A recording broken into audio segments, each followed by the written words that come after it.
الله لا إله إلا الله محمد رسول الله صلى الله عليه وسلم سبحان الله والحمد لله ولا إله إلا الله سبحان الله والحمد لله ولا إله إلا الله سبحان الله والحمد لله ولا إله إلا الله محمد رسول الله صلى الله عليه وسلم tema poin শেষ সভাপতি সাহেব ছেড়ে দিচ্ছেন 10 মিনিট করে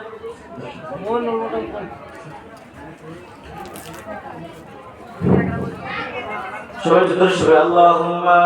সাল্লি আলা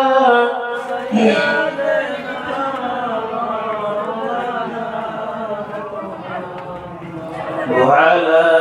آل سيدنا مولانا محمد الحمد لله যারা কথা ছিল কি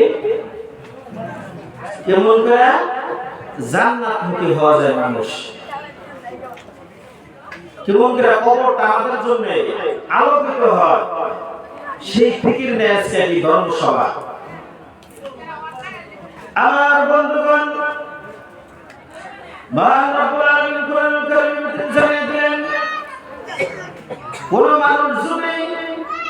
এই রকম মজলিসের মধ্যে বসে যায় আমার বন্ধুগণ, জান্নাতের ভিতরে এমন একটা মজমা থাকবে আমার বন্ধুগণ, ওই মজমার ভিতরে মহান রব্বুল আলামিন কি থাকবেন, সভাপতি থাকবেন, একটু জোরে জোরে বলুন সুবহানাল্লাহ। ওই জান্নাতের ভিতরে যখন আমাদের আপনার নবী বিশ্বনবী মুহাম্মদুর রাসূলুল্লাহ সাল্লাল্লাহু আলাইহি ওয়াসাল্লাম যখন সবাই পর্দার মধ্যে থাকবেন আমার বন্ধুগণ,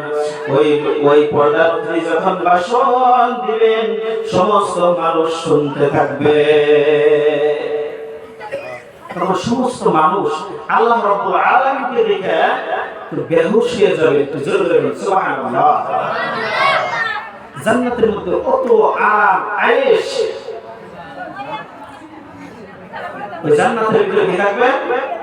আরাম আয়েশের ভিতরে মানুষ যখন থাকবে, ওই মানুষগুলি তখন আল্লাহ রাব্বুল আলামিনকে এক নজর যখন দেখবে তখন কিন্তু হাই উঠাস হয়ে যাবে, জোরে জোরে সুবহানাল্লাহ। আমার বন্ধুগণ, যখন আল্লাহ রাব্বুল আলামিনকে মানুষ দেখবেন তখন কি করবেন আল্লাহ রাব্বুল আলামিন ওই মানুষের মুখে অল্প তাকাইবেন, তাকানোর পর পর ওই মানুষগুলি নিদ্রার ভিতরে যাবে, জোরে জোরে বলুন সুবহানাল্লাহ। আমার বন্ধুগণ, তখন মানুষগুলি বলবেন হায় আল্লাহ আল্লাহ, তখন কি করবেন, তখন ওই পর্দার ভিতরে চলে যাবেন, তখন মানুষগুলি বলবেন হে আল্লাহ, 1000 বছর যখন পার হয়ে যাবে আমার বন্ধুগণ, তখন ওই মানুষগুলি বলবেন আল্লাহ রাব্বুল আলামিনকে আরেকবার যদি দেখতাম, সুবহানাল্লাহ। তখন কি করবেন ওই মানুষগুলি আফসোস করতে থাকবে, আফসোস করতে করতে 1000 বছর পার হয়ে যাবে, সুবহানাল্লাহ। বুজুর্গ দোস্ত, তাহলে কি করবো আমরা ওই জান্নাতের আরাম আয়েশ যদি বুঝতে চাই, তাহলে কি করবো আমরা মসজিদের সাথে সম্পর্ক রাখবো, আলিম ওলামাদের সাথে সম্পর্ক রাখবো, ধর্মসভার সাথে সম্পর্ক রাখবো। আমরা আজকে যে ধর্মসভার ভিতরে আমরা বসছি,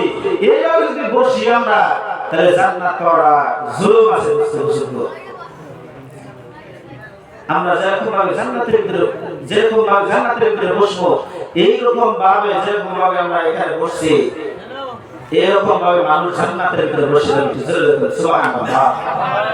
দুরূদ শরীফে আমরা আল্লাহুম্মা সাল্লি আলা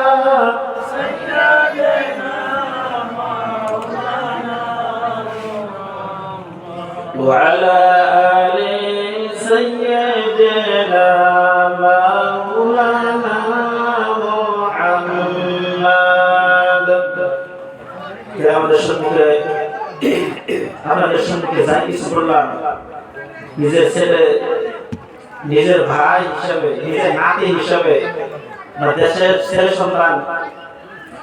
ভুল হইলে আল্লাহর কাছে ক্ষমা করবেন আমার জন্য দোয়া করবেন আপনাদের জন্য আমি দোয়া করি যদি কোনো আমল নিয়ে কথা থাকে আল্লাহ রাব্বুল আলামিন যাতে আমাকে সহ আপনাদেরকে সহ আমল করার জন্য তৌফিক দিন জোরে বলি আমিন আর জন্য সময় একজন নষ্ট করা ঠিক না এখন আমাদের সম্মুখে সুরিত কণ্ঠে আমাদের নাসিরুল ইসলাম ভাই বয়ান করব সবাই তো বিটা একটা নারা তাকবীর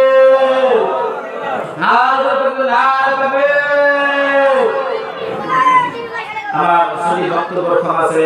আমি বক্তব্য শেষ করছি ওয়াখির দাওয়ানা আলহামদুলিল্লাহি রাব্বিল আলামিন আসসালামু আলাইকুম ওয়া রাহমাতুল্লাহি ওয়া বারাকাতুহু